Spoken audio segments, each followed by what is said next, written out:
Hi, and welcome. It is the 30th Sunday of Ordinary Time, the very last weekend of October already. And this weekend's gospel is probably one of my favorites because it's the story of Bartimaeus, the blind man sitting on the side of the road that everybody else walked by, and yet he had the tenacity to call out to Jesus not once but twice to really get his attention.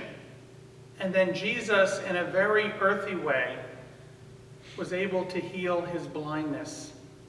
Now, on the offset, we see the miracle, and we know that story of Bartimaeus very well. But what does it say to us in 2012? Well, it can say many things. And I think the thing is that Jesus always takes whatever he does, whatever miracle he performs, and he brings it back to his followers, and he tries to teach them on another level. And I think for us today, as we witness and listen to that miracle in the gospel, we also have to ask ourselves the question, where are the things in our lives that we are blinded to? On a spiritual level, that is.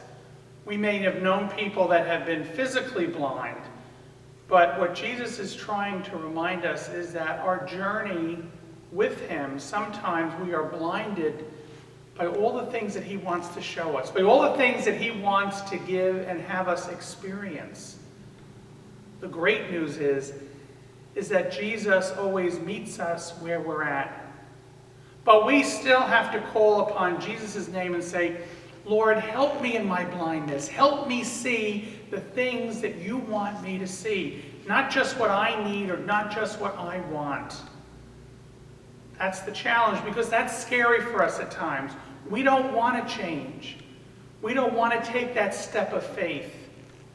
And yet we have to.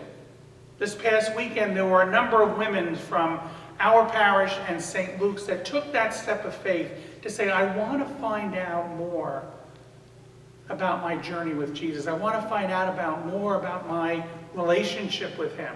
And so they made the Women's Cornerstone Weekend. Well, for all of us, that may be one way, but there are so many other ways that we need to continue to ask Jesus, just like Bartimaeus did from the side of the road and said, Jesus, Son of David, have pity on me.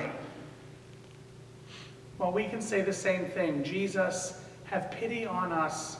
Help us and restore our sight. Because when we encounter Jesus' love, we then begin to see something that we've never seen or experienced before. And that's what part of being a Christian community is all about. My friends, we have many things that are happening and going on here in Midland Park at Church of the Nativity, a stewardship parish. And I invite you to be part of us this next week.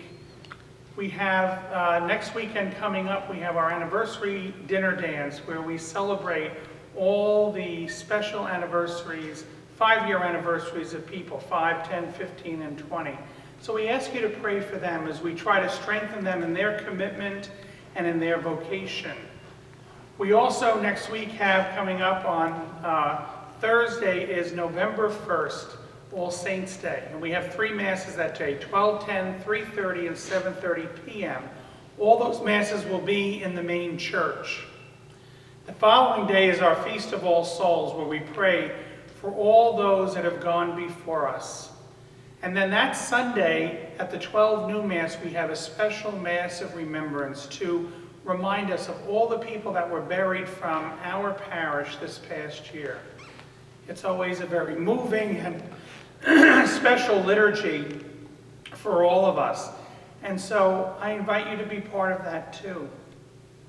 My friends, as we enter this month of November and are struck by so many different things, we also remember that the month of November is a time when we take a second to pray for all those people in our lives that have gone to Jesus and now are seeing clearer than they've ever seen before. You know, you'll see in my article this week in the bulletin the special bench that I was part of that we raised money for the 9/11 memorial. It was a very exciting and moving and emotional day, just as I wrote in my article.